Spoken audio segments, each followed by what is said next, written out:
Hi guys, Chrystelle here, and I have a super special helper today. What's my helper's name? Taylor. Taylor!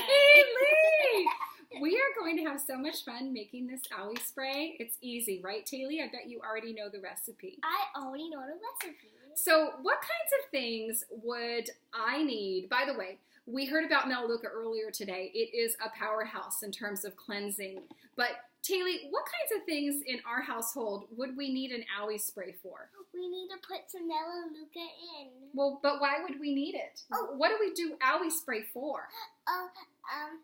If you fall off the slide or you have a scratch on your knee or you have a booby like me. You have a little boo-boo somewhere? Yeah? You have a boo-boo? Okay, so we tend to get those here. And between this one here and my 9-year-old boy, boys will be boys, and me, I'm a big klutz, so constantly running into things. So for those kinds of skin irritations or seasonal threats or environmental threats, it's great to have something just here on hand. It's super convenient because I put some Owie Spray in my purse. I also carry some in my car because you never know what's going to happen when you're out. But let's just tell you what the recipe is so you can make your own Owie Spray. So you want to get a spray bottle, a glass spray bottle. Do not put this in plastic.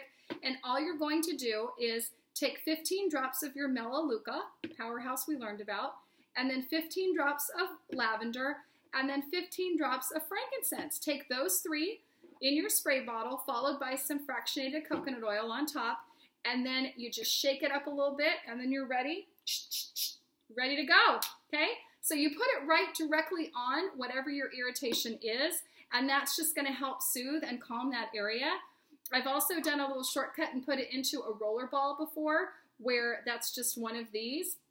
And then what you can do is rub it directly on the area, or if you don't want to do that, you can put it on your hand and then just put it right there. But this is how easy it is to just make a little DIY and throw that in your purse so that you can have it at all times. And you're combining some of the oils that you already have in your basic kit. So way to use them. Try that at home and let us know how it goes.